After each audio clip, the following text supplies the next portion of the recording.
Saudações, meus amigos, buscadores de luz. É um prazer recebê-los aqui nesse espaço virtual. Eu tinha prometido para vocês que a gente ia começar a trabalhar a filosofia da arte, só que me surgiu uma outra ideia. Eu vou começar a falar hoje, vou fazer uma breve estetização desse livro A Voz do Silêncio, de Helena Blavatsky. Olha a coragem, hein? E falamos da filosofia da arte, falei um pouco do Humberto Holden. A ideia é depois a gente aprofundar, ter uma oportunidade para falar de cada capítulo, e eu quero fazer isso com esses dois livros. Depois eu quero fazer um diálogo entre os dois, então aguardem que isso vai acontecer, tá bom? Eu quero começar com vocês então com a nossa música, começar com a música de piano para a gente fazer a abertura, e eu já começo a falar, já comentando, aproveitando, né, para falar com vocês. Tem muita coisa em outros canais, que se vocês procurarem na internet sobre A Voz do Silêncio.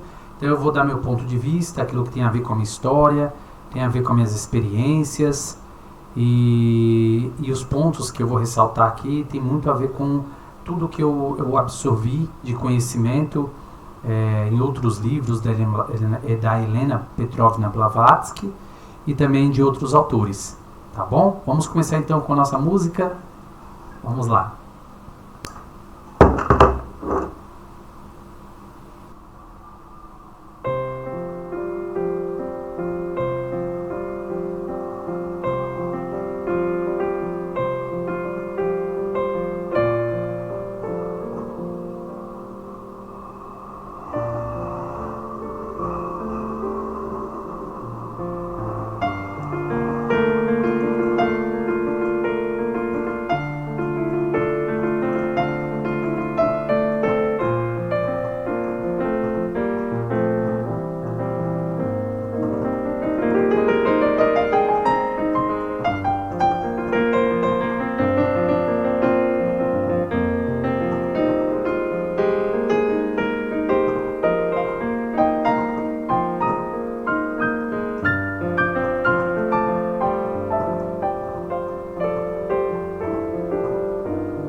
Vamos lá, né, turma?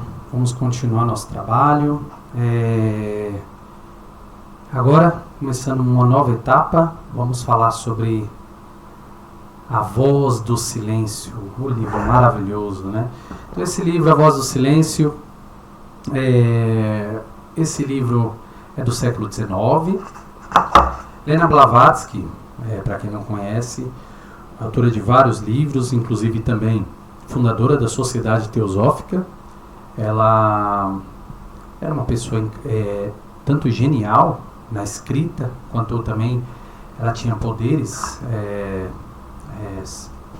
sobrenaturais e tinha um domínio intelectual, um domínio de coisas, né, extrafísicas. Ela tinha realmente esse poder. E não só isso, a coragem. Era uma mulher extremamente corajosa. Foi para o Tibete, nos Himalaias, em tempos difíceis, né? Hoje as mulheres têm dificuldade, a gente tem vários problemas.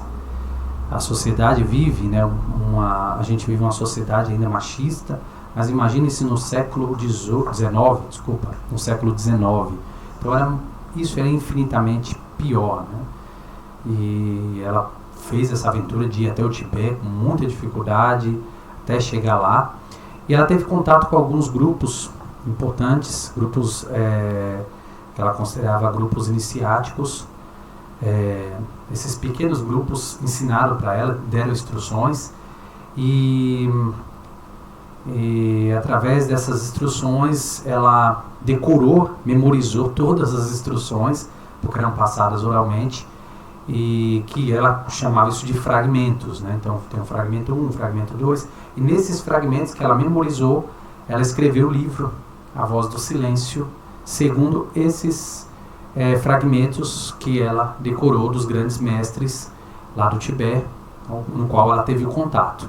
Tá? Isso é um breve resumo para vocês terem um pouco de noção de quem foi Helena Blavatsky e como que ela iniciou esse livro, a escrita desse livro. Então, toda a fala dela é nessa fala de dialogar a filosofia oriental de uma forma que seja acessível às pessoas que vivem no Ocidente. Então ela cria essa ponte entre o Oriente e o Ocidente, através da sua filosofia, da sua investigação científica, religiosa, e toda a base do trabalho da Sociedade Teosófica é isso. É a junção da ciência, a filosofia, a arte e a religião. Então, esse diálogo interdisciplinar entre várias áreas, e onde há uma comunicação, uma voz que seja comum a tudo, cada coisa no seu âmbito, respeitando cada divisão, cada pensamento, cada perspectiva, mas também unindo essas perspectivas e criando uma única ou diferenciada perspectiva, que é essa visão teosófica da vida, da filosofia, da história e da religião e de tudo. Então vale a pena, quem quiser se aprofundar, conheça os trabalhos da Sociedade Teosófica, eu recomendo. Eu não estou aqui fazendo uma propaganda, mas eu estou falando realmente pela experiência própria. Tem muito material na internet, os materiais são acessíveis, tem muito conhecimento, tem os livros, tem o livro da Helena Blavatsky, A Voz do Silêncio, tem a Doutrina Secreta, é uma coletânea de livros também, que aprofunda muito os conhecimentos da Sociedade Teosófica. Outros livros de outros autores também, outros que foram, como Annie Besant, entre outros, né, que também fizeram parte da Sociedade Teosófica e escreveram livros. Então recomendo vocês conhecerem o material. Mas hoje vamos falar desse livrinho aqui, A Voz do Silêncio, e eu quero comentar sobre pontos. Eu vou pegar aqui o fragmento 1, o que eu extraí do fragmento 1 e o que podemos, lógico, falar. Eu quero, numa próxima oportunidade, a gente ler A Voz do Silêncio, comentando cada parágrafo, porque tem muita profundidade nesse livro. Então, sintetizar esse livro para a gente ter uma noção do que ele pode proporcionar para a gente no sentido de evolução espiritual, evolução pessoal. Mas tem muita coisa a se falar sobre esse livro. O fragmento 1, eu precisaria de quantos vídeos? Eu não sei quantos. Fragmento 2, da mesma forma. Então, seriam inúmeros comentários a gente precisaria. Então, eu vou fazer essa síntese, mas em uma outra oportunidade, eu quero sim comentar cada parágrafo, cada trecho, para a gente esmiuçar bem, refletir mais, então trabalhar esse processo de meditação em cada um dos parágrafos, tá bom?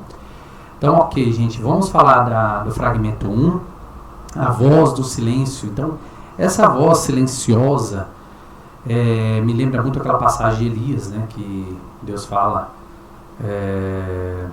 sobre as várias outras coisas que aparecem. Então, veio uma tempestade, não era Deus, depois veio, vocês podem depois ler isso aí, né, veio vários ruídos, não era Deus, e naquele silêncio, aquele momento silencioso, tranquilo, ali estava Deus. Então, a voz do silêncio, se a gente for interpretar isso de uma forma mais filosófica, mística, seria essa voz interna, essa voz interior, essa sabedoria interior que todos nós possuímos, que todos nós temos, mas o ruído externo acaba atrapalhando e acaba ofuscando essa voz, que é uma voz tranquila, uma voz que ela não segue essa mesma perspectiva do ruído do mundo, né, da ignorância.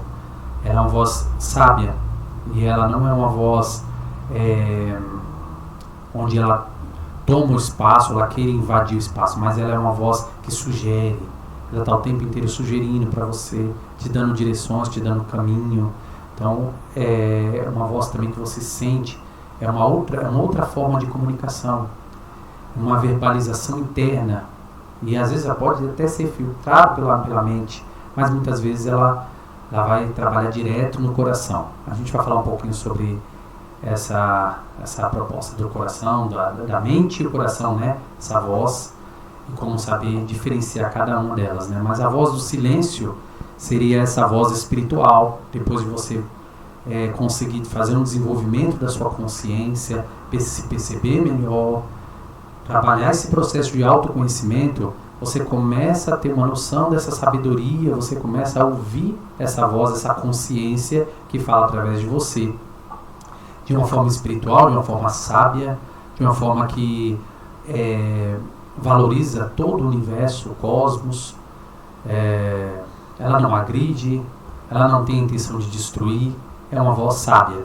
Então essa seria, segundo a minha interpretação também, sobre a voz do silêncio. Tem outros materiais, tem muito material também da MOC, fala também sobre esse material. Eu posso depois colocar uma biografia para vocês aqui, mas tem muita coisa sobre essa voz silenciosa, um mestre discípulo de Raimundo Bernardi,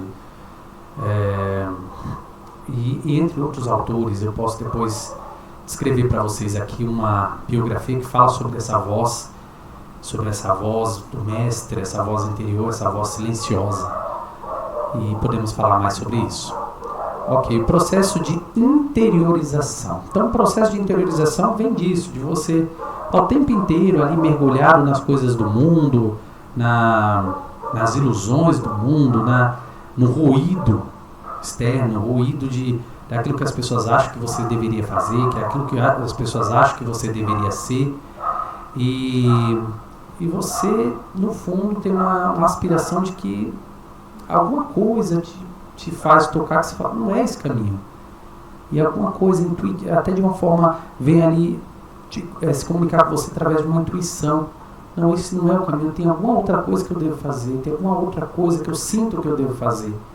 E esse sentir não é o sentir no fato de você se beneficiar ou não, mas é alguma coisa que tem uma verdade, que é uma verdade, um processo verdadeiro que só tem relação com você, é totalmente individual. E esse processo de interiorização vem já com o autoconhecimento. O fato de você já observar os seus sentimentos, observar o movimento, a agitação da sua mente, você ter uma percepção do outro, por que o outro faz certas coisas, por que o outro age desse jeito, por que o mundo está assim, isso já te faz compreender algumas coisas que você não vai achar resposta fora. Você pode até procurar respostas em livros, mas a resposta verdadeira está dentro de você. E ela pode ser identificada através de livros. Então, não estou dizendo para você parar de estudar, porque a resposta toda está com você, não é isso. Mas os livros, eu tenho aqui vários livros, né? Então, os livros, eles apontam para a verdade que está dentro de você. Então, existe uma sinergia entre aquilo que você é com aquilo que você está lendo. E você reconhece aquilo de fora através de você. Olha que interessante. Então, você olha para o livro e identifica aquilo te toca. Quer dizer, quando aquilo te toca, na realidade, o que ocorreu foi um encontro. Cada vez que você está lendo um livro, você está se autoconhecendo. Então, o livro provoca esse processo de interiorização. Não só o livro, a conversa, a vida, a caminhada, as experiências, tudo isso é um processo de interiorização, desde que você se reconheça nesse processo. Algumas pessoas passam por várias situações, por várias dificuldades, mas não conseguem absorver um terço disso. Então, quando a gente não consegue tirar um terço disso, é bem provável que a gente passou por aquela experiência e ela quase foi em vão, porque não conseguimos aprender, sejam experiências difíceis ou fáceis, boas ou ruins. Estamos aqui para aprender. Se não aprendemos com aquela experiência, tem alguma coisa errada. A gente tem que parar e fazer esse processo de interiorização e olhar para dentro, buscar onde... Espera aí, mas por que eu passei por isso? Só de você questionar, você já vai começar a buscar respostas e vai buscar por que aquilo aconteceu. Isso é um processo de interiorização. Você fica louco, enlouquecido, você não consegue ajuda, vai lá no psicólogo, o psicólogo começa a te perguntar algumas coisas e vai fazendo ali a psicoanálise, a psicoterapia, aí ele começa a te fazer perguntas e aquilo vira um processo de interiorização. Entende?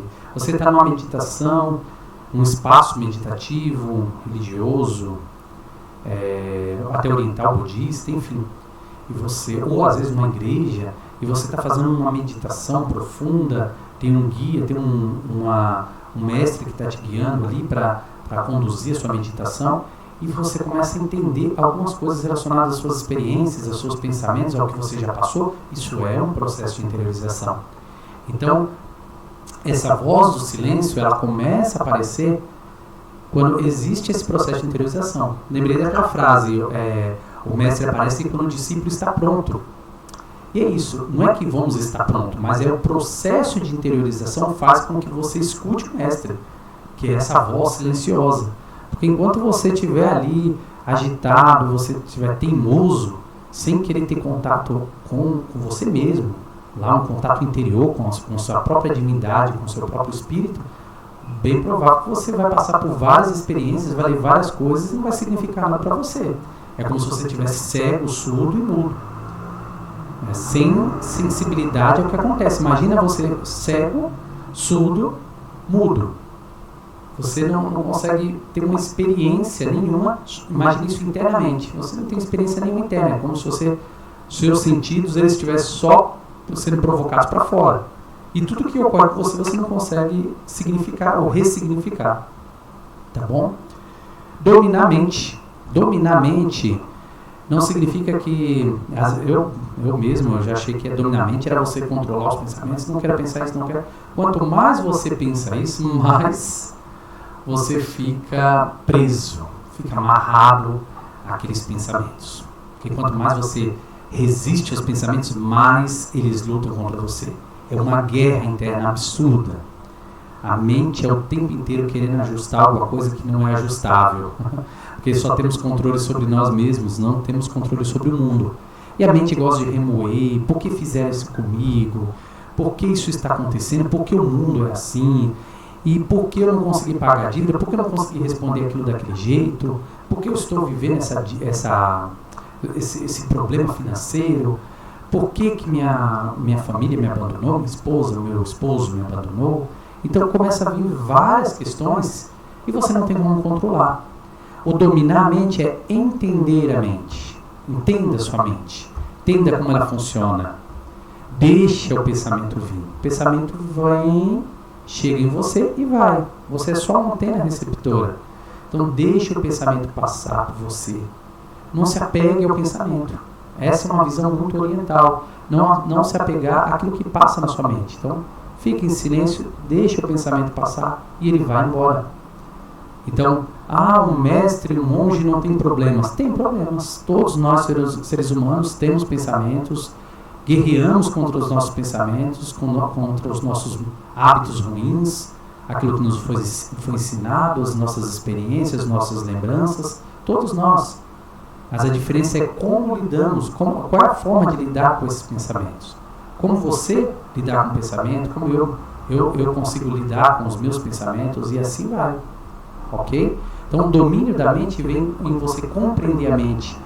Desapegue daquilo que vem na sua mente, desapegue daquilo que aconteceu e pense para frente. Ok? Pense em apenas vivenciar a sua própria presença. Ótimo, depois podemos falar muito sobre isso. Isso aqui tem muita coisa, gente, tem muita coisa para falar. E depois eu quero, talvez a gente trabalhe um vídeo em cada item, em cada parágrafo. Tem muita coisa, gente. Eu fico olhando para isso e vendo o meu nível de ignorância a tanto conhecimento. É tanto conhecimento que a humanidade produziu, tantas coisas maravilhosas, e a gente consegue falar um pouquinho sobre isso. E esse pouquinho já parece muito, né? Mas tem muita coisa, muita expansão, muitos assuntos a gente estender. Então, dominar a mente, existem livros, tratados, muita coisa sobre esse domínio da mente. É um trabalho que os budistas fazem há milênios. E se a gente for pegar também os hindus também. Então, tem muita coisa sobre o domínio da mente. A gente não pode apenas falar que é uma coisa, tem várias outras, outras técnicas de domínio da mente.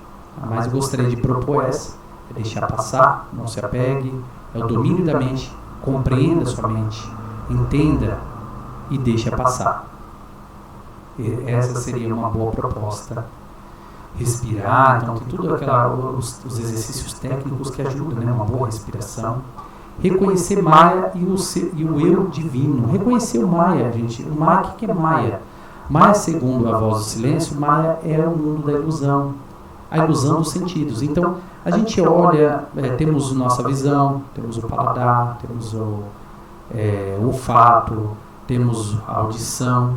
Então, todos esses sentidos, eles fazem com que a gente comunique com o mundo externo. É uma comunicação externa. Só que como somos habituados a viver segundo os sentidos, e assim fomos ensinados, fomos educados, começamos a achar que os sentidos é a única verdade que existe. E na realidade a gente começa a achar que a verdade é a ilusão da própria vida, dos próprios sentidos. Então aquilo que eu percebo é a verdade. Isso é segundo também um materialismo dialético. Então eu precisaria de duas pessoas para falar sobre algo que estamos vendo ou ouvindo. Duas ou mais pessoas. Uma só não faria sentido. Então quer dizer, eu precisaria usar os meus sentidos sensoriais, o outro também precisaria usar para comunicar uma verdade, sendo que duas ou mais pessoas estão vendo aquele fenômeno e elas podem constatar que aquilo é real ou não. Só que segundo a voz do silêncio e também nessa visão cultural oriental, existe a individualidade e Maya é a ilusão dos sentidos. Então os sentidos eles não são tão verdadeiros assim. E como que a gente prova que os sentidos não são verdadeiros? Porque o tempo passa e as coisas mudam. Então você olha para o espelho, você vê, nossa, aquela moça virtuosa, o rapaz também bonito, e olha assim, nossa, eu sou bonito, eu sou belo. E aí depois você olha, passou um tempo que você não sabe quanto a nossa percepção emocional, até percepção mental, nos engana. Quando a gente olha novamente para o espelho, já estamos ficando velhos. Alguns, quando reconhecem, já estão idosos. Então, cadê aquele jovem que estava ali, que você olhou no espelho? Não existe mais, só está na sua mente. Então, o fato das coisas mudarem, a transitoriedade das coisas, faz com que Maya seja uma ilusão. Então tudo é ilusão, nada é fixo. E a gente vê lá Zygmunt Bauman falando, né, sobre o mundo líquido. Então liquidez é água. Então todas as coisas elas acabam. Sai uma música hoje, entra na parada de sucesso, amanhã ninguém conhece mais. Então é ilusão dos sentidos. Aquilo que a gente percebeu e pensou que era verdade é apenas uma ilusão. Então, o que é verdade? A verdade é aquilo que não muda, aquilo que é imutável. Aí você vai olhar para si mesmo e falar, espera aí, meus sentimentos mudaram? Mudaram. Um dia eu estava com raiva, outro dia eu não estou alegre, outro dia eu estava assim, assado, estava ansioso, agora estou calmo. Então, quer dizer, o sentimento ele não é real. Ele é imutável, aliás, ele é mutável, o tempo inteiro ele está mudando. Um dia você está assim, outro dia você está assado, e assim vai. Então, opa, calma aí, a mente, a emoção, ela já é transitória, então ela não é real. Então ela faz parte do mundo de Maia. E a mente muda? Sim, pensamento muda. Você está pensando uma coisa, amanhã você está pensando outra, você pensa em abrir um negócio, depois você quer passar no concurso público, aí você depois decide ter filhos, e depois você vira avô, e depois você tenta fugir, vai para um lugar e fica lá isolado, depois cansa de ficar isolado, vai para outro lugar. Quer dizer, a mente, os estados mentais, eles vão alterando conforme o tempo também. Você tem uma mente de criança, tem um pensamento, na adolescência você tem outro, e assim você vai mudando o seu pensamento. Então significa que o pensamento é transitório. Então ele é Maia? Ele é Maia. E os sentidos é Maia, a mente é Maia, as emoções é Maia. Meu Deus, quem sou eu? Essa é a pergunta, quem sou eu? E aí você vai chegar à conclusão, eu não sou nada disso, eu sou aquilo que preserva, aquilo que é a presença, que está além da minha mente, está além das minhas emoções, está além dos meus sentidos sensoriais. Aí isso é uma pergunta que você precisa fazer para você. E é uma meditação, isso é um processo meditativo, gente. É um processo meditativo. Você reconhecer você além das suas emoções e além dos seus pensamentos. Quem é este que está observando os pensamentos? Olha que pergunta. Quem é este que está observando os pensamentos e as emoções e tudo que ocorre no mundo exterior? É uma boa pergunta para a gente reconhecer o eu divino. Ok? Então, Maia, mundo da ilusão, o eu divino é aquele eu imutável, eterno, que habita nesse corpinho aí, que está olhando aí, assistindo esse vídeo, que habita nesse corpo aqui que está falando.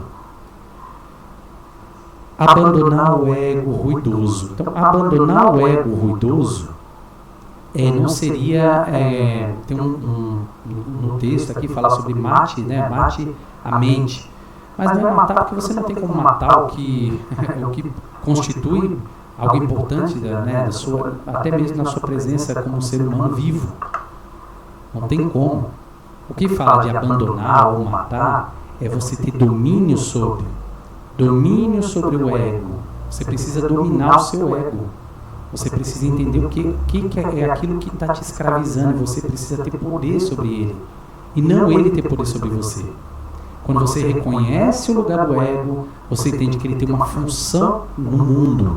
Por isso que temos egos, temos personas e temos corpos físicos separados e não corpos físicos amontoados em uma massa única. Por isso a gente tem uma razão de fazer esse descobrimento desse ego. Qual é a função dele? O que ele vai me auxiliar? O que ele vai auxiliar a favor desse eu divino? Isso é muito interessante. Então não é abandonar, gente. Abandonar no sentido de você ter domínio, ter o poder, ter o controle sobre esse ego ruidoso. Se libertar do apego, algo que falamos, já comentamos aqui. Se libertar do apego, que é algo importantíssimo, porque quando a gente fala de se libertar do apego, eu não estou falando somente de você sair abandonando tudo que você tem. Vou jogar isso tudo que eu tenho, jogo para fora, vou doar aos pobres, todo o meu dinheiro que eu tenho na minha conta, que eu trabalhei. Não é isso, você não vai fazer isso. se libertar do apego é o apego emocional, o apego mental, é aquilo que você acha que constitui você. Por exemplo, você acha que você é um advogado, vamos dizer, né? Vou dar um exemplo aqui. Você é um advogado e tudo que está relacionado à sua história tem a ver com ser advogado. Você quer ser reconhecido e se você não for reconhecido, alguma coisa está errada. Porque a sua vida não tem mais sentido se você não for reconhecido pelo fato de você ser um advogado. Mas aí acontece um probleminha, você sofre um acidente e você perde parte da sua cognição. Vamos pensar nessa hipótese. E agora, você não trabalha mais como advogado, você não tem nem como exercer essa profissão. Você ainda é um ser, você ainda é você. Então, o advogado era o seu apego, a sua escravidão, a função advogado. Você pode, todo mundo pode ter uma profissão, pode ter dinheiro, ganhar dinheiro, gente. O problema é o quanto aquilo influencia ou até atrapalha como um ruído para você não saber, até não conseguir distinguir a diferença do eu divino e o ego ruidoso. Então, cuidado com todas as coisas. Libertar-se do apego é o processo de interiorização que eu havia comentado. Então, se você reconhece aquilo que você tem apego, você vai conhecer um pouquinho mais de si. Então, liberte-se do apego, liberte-se daquilo que está te segurando. É difícil, gente. Não estou falando que é fácil, não. Para mim também é difícil. O que eu estou falando é a segunda voz do silêncio. É o que foi proposto para Helena Blavatsky, é aquilo que ela memorizou e aquilo que ela propôs aqui, colocou para a gente nesse livro maravilhoso. Que já ultrapassou ali o século XIX, século XX, estamos no século XXI. Então, é um livro incrível para quem quer se libertar, porque todo o sofrimento, segundo o Buda, está relacionado ao apego. Se a gente desapegar, a gente se liberta do sofrimento. Não adianta a gente fugir do sofrimento, o sofrimento vai atrás. O segredo seria o desapego. E é um processo que a gente tem que fazer todos os dias. Porque todos os dias que não existe essa coisa de você falar, agora estou liberto. Não existe. Quando você fala isso, você está mais apegado ainda. O processo de desapego vem do processo de consciência, de interiorização. E é um processo contínuo, não é algo fixo, não é algo imutável, ele é um processo contínuo. Você o tempo inteiro está fazendo isso, a vida é isso. É altos e baixos. Tem um momento que você está realizado, tem um momento que você vai cair e você precisa reconhecer isso. O que você não pode ficar inconsciente daquilo que está ocorrendo. Você precisa estar consciente, até mesmo dos seus apegos e desapegos. O sentido da vida é aprender. Gente, o sentido da vida é aprender. Se você aprende, se você está aberto ao aprendizado, não tem razão nenhuma mesmo, de você passar algum sofrimento, de passar alguma coisa para você entender que você precisa aprender. Gente, já fique predisposto. Eu já vi mestres falando, ensinando em grupos que eu já participei, e tem frases assim que eu lembro, frases maravilhosas. Eu lembro que um dos mestres, professores, me disse sobre o sentido da vida é você estar disposto a aprender. Antes de você sofrer, fala para Deus, para o Deus do seu coração, fala assim para Ele, eu estou disposto a aprender. Me ajuda que eu estou disposto a aprender. Tudo que eu passar, eu quero aprender. O que eu vou aprender hoje? O que eu aprendi na hora de dormir? Você vai aprender muita coisa, aprende com as pessoas, aprende com pessoas que vão te provocar, te deixar irritado. Vocês vão aprender com pessoas legais, vocês vão aprender com pessoas mal educadas. Olha só que esquisito. Vocês vão aprender com pessoas mal educadas e vão aprender com pessoas educadas. Vocês vão aprender com experiências ruins, experiências boas. Você vai aprender com bons livros, bons podcasts, com bons filmes, com boas músicas. O mundo está perto para te ensinar. Você que precisa fazer esse processo de interiorização e ter a disposição de aprender. E fazer sempre a ressignificação dessas coisas, daquilo que ocorreu com você, de forma que você evolua, cresça e contribua para o bem de toda a humanidade. Então, o sentido da vida é aprender. Aprenda. Esteja disposto a aprender. Eu quero aprender hoje, mestre. O que eu faço? Me ensina.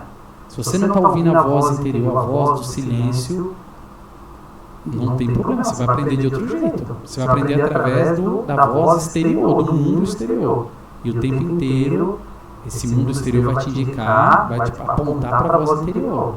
Você vai apanhar aqui, apanhar lá. Estou falando assim no sentido metafórico, né?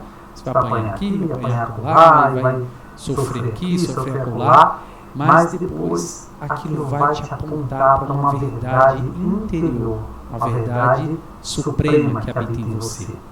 É como se você fosse um ratinho e você não tem saída, você não tem nenhuma saída no campo horizontal, você não tem nenhuma saída, você bate a cabeça aqui, bate a cabeça lá, bate a cabeça, você fala, gente, para onde esse ratinho vai sair? E aí o ratinho olha e vê que existe uma escadinha para subir, e ali é a saída, ele olha que a escada é vertical.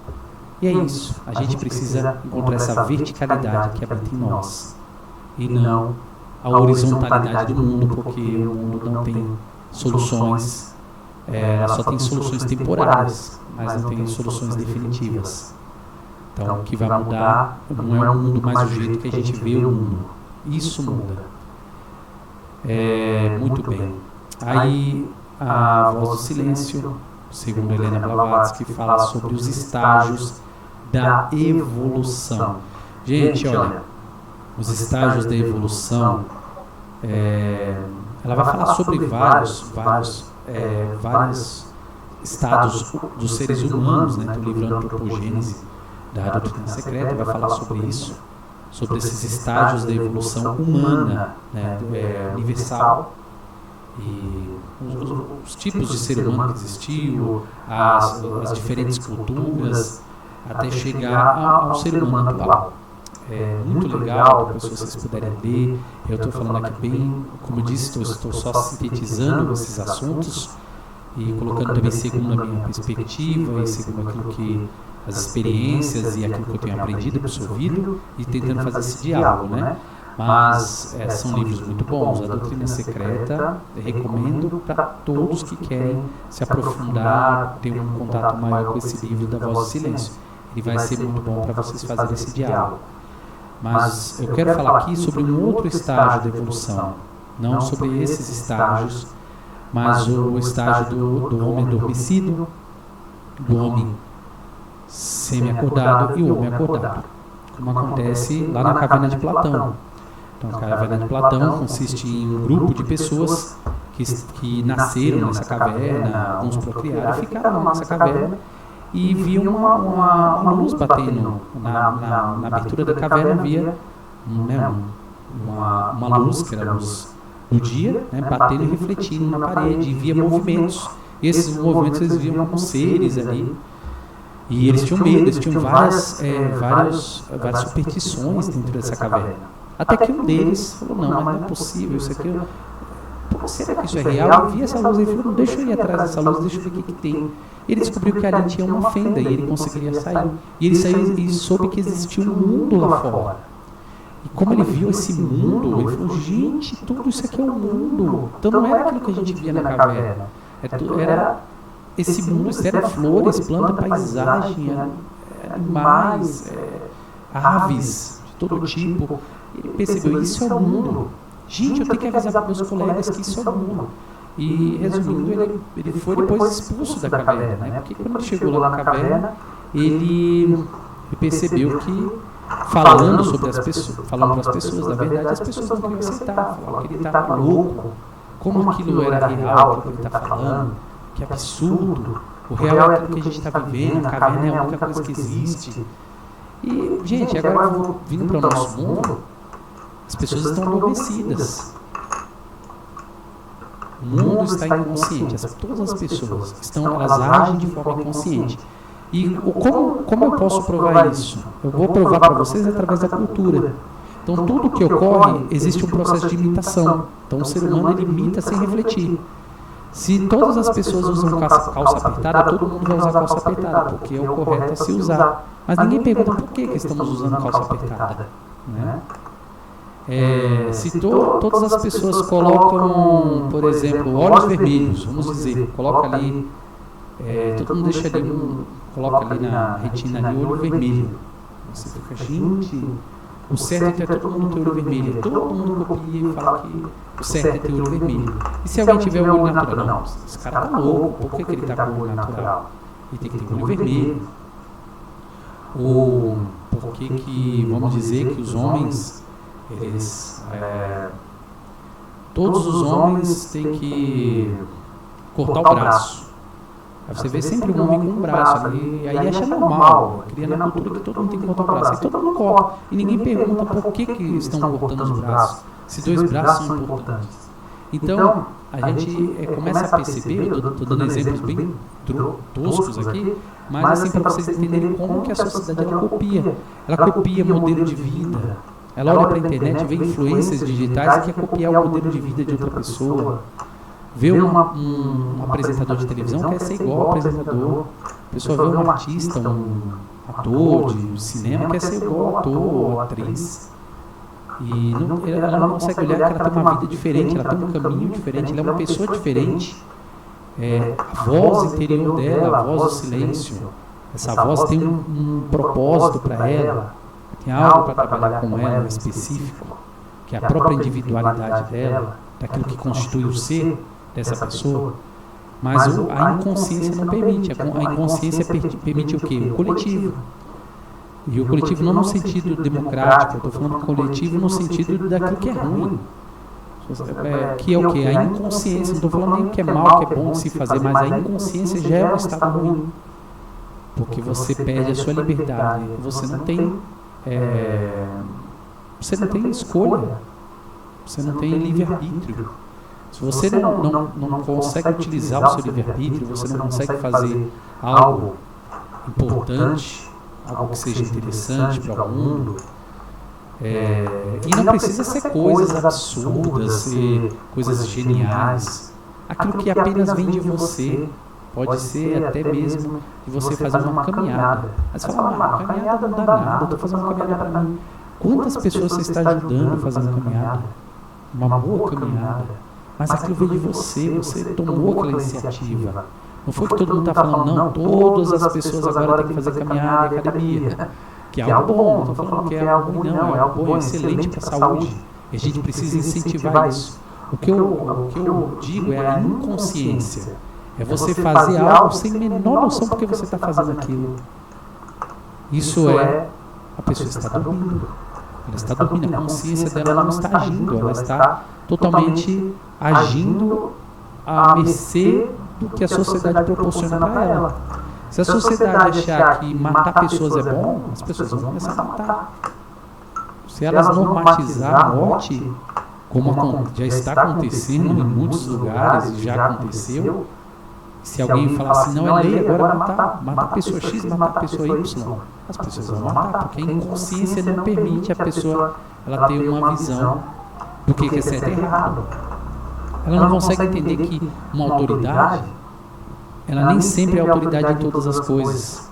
Espera aí, essa pessoa é autoridade, mas nesse quesito ela não é autoridade. Ela pode conhecer muito de economia, de política, mas ela tem uma vida assim, eticamente ela não está. Não é uma pessoa que eu poderia seguir. Né? Isso acontece com autoridades religiosas, políticas. E as pessoas seguem essas pessoas cegamente. Isso é falta de consciência. Elas não conseguem questionar. Falta de questionamento. Vamos lá.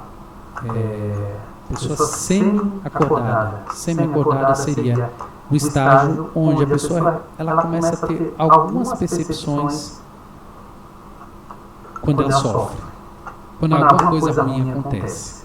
Ela está semi-acordada, porque ela percebe, opa, estou sofrendo.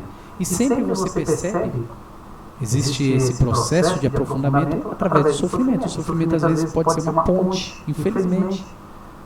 Para quem está dormindo, às vezes precisa alguém jogar um balde d'água na cabeça, porque não acorda. Sabe, um relógio, um despertador não adianta. Tem que jogar um balde d'água gelado, a pessoa acorda, né? É no sofrimento que ela vai acordar. Então, às vezes acontece isso, você perde um ente querido, acontece isso, aquilo, e você começa a pensar sobre a vida. O que é importante na vida? O que eu preciso fazer? O que é mais importante para mim, isso é importante, o que é importante para os outros são isso. E o que é importante para mim, minha vida é única. Daqui a alguns anos, vamos pensar daqui a 100 anos, não existe mais ninguém, nem eu. Então o que eu vou fazer por mim? O que eu vou fazer pela minha pessoa que vai contribuir naturalmente, vai contribuir para as pessoas, porque é algo verdadeiro, algo autêntico, algo ético, que está intrínseco com a verdade interior nesse processo de interiorização. Então, a pessoa que está semi-acordada, está no processo de acordar, ela está sofrendo, e ela está nesse processo de sofrimento, que é uma oportunidade que ela tem de olhar para si e falar, eu preciso fazer isso, eu preciso mudar. Só que não está dando certo mais. Chega. Sabe? Essa relação não está dando mais certo. Está ruim. O mundo está ruim. O lugar onde eu estou está ruim. O trabalho que eu estou fazendo está ruim. Aí você começa a pensar, gente, tem alguma coisa errada comigo. Quando acontece isso, a pessoa está semi-acordada. Mas ela pode dormir de novo. Sabe quando ela vai dormir? Quando as coisas todas dão certo novamente, as coisas se ajustam, o empreguinho dela vai lá, o patrão paga lá, triplica o salário, o marido volta, para de beber, enfim, né? Ou vamos dar estou falando beber no sentido de a pessoa ser alcoólatra, né? Como a gente vê em muitos casos, televisão, enfim. Dando um exemplo para vocês, né? Vamos pensar em outras situações. Está ruim, depois fica bom e você esquece, aquela era coisa da minha cabeça. Eu estava sofrendo, então eu estava muito melancólico, agora está tudo bem e volta para a inconsciência. Gente, vai ter que sofrer quantas vezes para acordar, né? E tem aqueles que acordam. E alguns é pelo sofrimento exaustivo, né? Cansativo, ele sofre, uma hora que fica exaustivo. E aí a pessoa começa a acordar e falar, não tem jeito, essa vida não é a vida para mim, eu preciso acordar. Existe também a pessoa que ela já tem essa predisposição de estar acordada. Gente, é uma coisa incrível. Eu acredito que todas as pessoas elas têm a capacidade de acordar, mas não é todos que têm esse acesso. E não é só no sentido de conhecimento, de livros, de você ler. Tem muitas pessoas intelectuais que estão dormindo. Pessoas intelectualizadas, pessoas que leem bastante, são eruditas, né? Tem vários termos técnicos, mas elas não têm o conhecimento de si mesmas, não têm um trabalho, não fez um trabalho de autoconhecimento. Elas sofrem, elas são escravas do seu próprio ego, do seu egoísmo, da sua arrogância. São pessoas que elas estão escravas, só que são piores, eles são piores porque eles são escravos do seu próprio, da sua própria do seu próprio ego e são iludidas pelo seu conhecimento. Então, tem gente que sabe muito mais do que eu estou falando aqui. Tem gente que sabe sobre todos os fragmentos, sabe falar todos os termos técnicos, todos os termos teosóficos. Não tenho nada contra isso. Na verdade, é muito importante a gente ter. É só uma forma de abordar, que assim eu estou tentando abordar de uma forma mais simples. Mas tem termos maravilhosos em sânscrito, a gente precisa sim estudar. Mas não estou falando disso, é uma coisa mais sutil. O que eu comento é, pessoas que sabem disso, têm todo esse conhecimento, toda a bagagem, mas não conseguiram fazer um processo simples, que é até mais simples do que todo aquele conhecimento, que é um processo de interiorização. Por que eu faço isso? Fazendo perguntas simples. Quem sou eu? Essas perguntas, as pessoas querem fugir, até as intelectualizadas. Então, elas estão dormindo.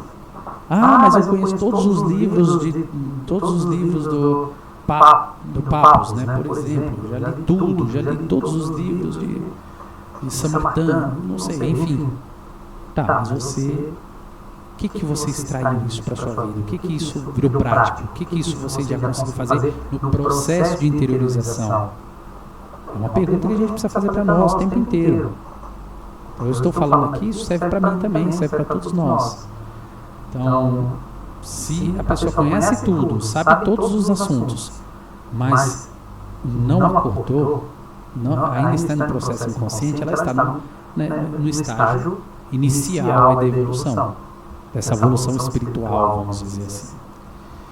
E aí a gente tem a pessoa acordada. O acordado, ele pode ser uma pessoa que tem muito conhecimento, pode ser a pessoa que não tem conhecimento, pode ser a pessoa que vem de uma cultura X, o Y vem do estado do Brasil, de outros países, outros vêm de outros estados, enfim. Não está ligado a credo, raça, cor, nada disso. O estágio de evolução é algo individual, é seu. E aí você começa a pensar assim, espera aí. Então, tudo que eu estou absorvendo, que eu estou aprendendo, tem a ver a esse autoconhecimento. Ao entender como eu aprendo, ou aprender como eu entendo as coisas. Porque tudo é um processo de aprendizado. E aí você está acordado. Quando você está acordado, você está consciente. Você está consciente de si, consciente do mundo. Você vai sofrer? Vai. Todos nós, todas as pessoas sofrem. Os inconscientes e os conscientes. Só que os conscientes, eles sentem mais a dor. Porque eles estão vendo. E quanto mais você vê, mais você sofre. Eu quero ficar inconsciente. Tudo bem, fique inconsciente. Mas as pessoas vão escolher aquilo que você vai pensar, aquilo que você vai ouvir, aquilo que você vai sentir. O mundo vai escolher. A coletividade, a cultura, a televisão e tudo aquilo vai escolher o que você vai pensar e quem você vai ser. Quando você é consciente, você sofre. Mas você escolhe os seus caminhos. Você escolhe aquilo que você pensa. Você decide se você vai ser dominado pelos pensamentos. Você decide se você vai ser dominado pelas suas emoções. Não é? Vocês já repararam, gente, que tem uma onda? Tem uma onda, às vezes, deu aquela onda nos noticiários, uma onda de assassinatos, vamos dizer. Você vê em vários lugares acontecendo assassinato e do mesmo tipo. Ou uma onda de feminicídio, por exemplo, né? Aí acontece em vários lugares tem feminicídio. Aí você percebe que tem vários lugares que tem assaltos de celulares, por exemplo. Ou vários lugares que tem morte por cirurgia plástica. Aí você começa a perceber que acontece uma sincronicidade ao ponto de várias coisas acontecerem em curto tempo. As coisas vão acontecendo iguais, é como se ficasse repetindo. Sabe por que isso acontece, gente? Pela inconsciência.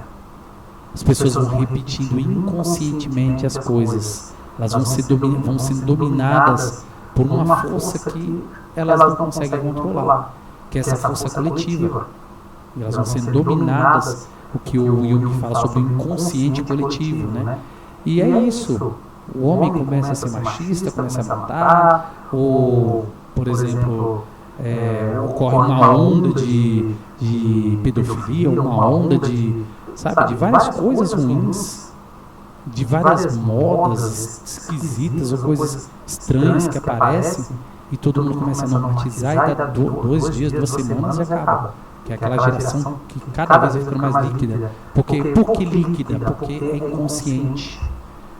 A inconsciência faz isso. Você não tem consciência de si, do que você sente, do que você pensa, e não tem consciência do outro, não tem consciência por que as coisas estão acontecendo, não tem controle sobre si mesmo, sobre suas emoções, você vai ser dominado por isso. As suas emoções vão ser escravizadas pelo exterior, pelo esse modo de viver. Isso é muito ruim, gente, é muito ruim. Quero dar uma revisão aqui nesse fragmento 1, fazer aqui uma seleção, né, e uma sintetização de tudo.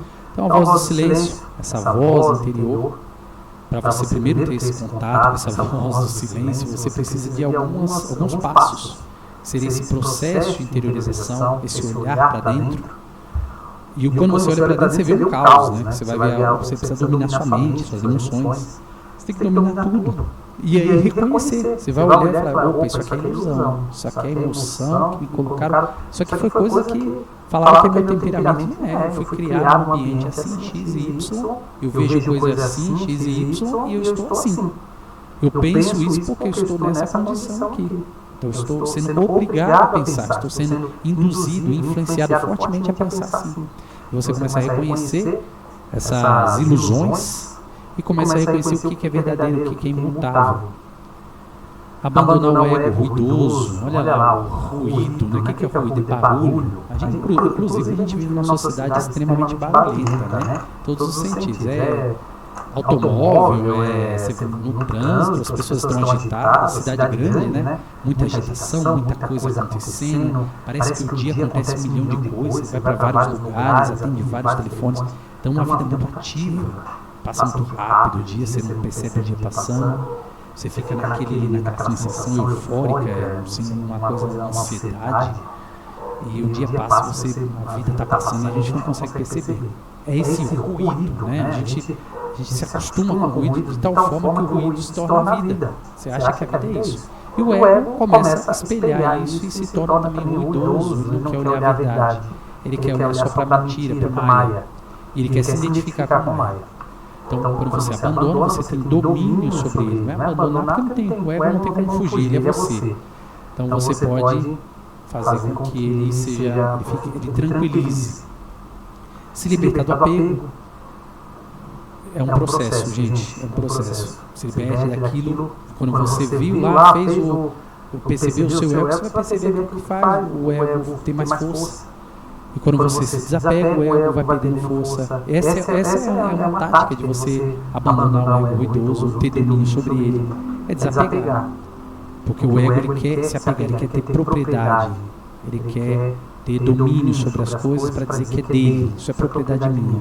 E quando você se desapega, você tira o poder do ego. Sentido da vida é aprender, gente. Quem vive com esse pensamento em querer aprender, sempre vai ter uma vida melhor, uma qualidade melhor, vai ser uma pessoa mais reflexiva, uma pessoa com mais domínio, porque ela entende que tudo é um processo de aprendizado. E quem aprende sabe que já errou e já sabe o caminho certo, sabe lidar com o erro, né? Os estágios de evolução, então vamos pensar que a pessoa está dormindo, inconsciente, semi-consciente, e a pessoa consciente, né, que é a consciência. Essa consciência nos permite ouvir a voz do silêncio. Certo? Turma, eu vou continuar, eu falei do fragmento, eu queria falar os 3, mas não dá para falar num momento só, vai ficar muita coisa. Em outra oportunidade eu quero falar sobre o fragmento 2, então, e depois eu vou falar sobre o fragmento 3. Então fica 3 oportunidades aí para a gente falar da voz do silêncio. Aí sim, depois a gente vai começar a falar sobre a filosofia da arte. Mas tem muita coisa boa para falar, muita coisa para conversar. E para mim é um prazer aqui estar nesse espaço virtual, mas eu entendo que se você não estiver agora, nesse exato dia, vamos estar juntos aqui, você está me ouvindo e estamos interagindo, talvez em outros anos, enquanto tiver esse vídeo aí no banco de dados aqui do YouTube, tá bom? Vou tocar nossa musiquinha de finalização e aí nos vemos na próxima oportunidade. É isso aí, gente.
Obrigado, pessoal. Nos vemos então na próxima. Acompanha aí fragmento 2, a voz do silêncio. Estamos ainda só na parte do resumo. Temos muita coisa para falar. Espero que exista essa oportunidade de continuar falando. Um abraço, gente. Tchau, tchau.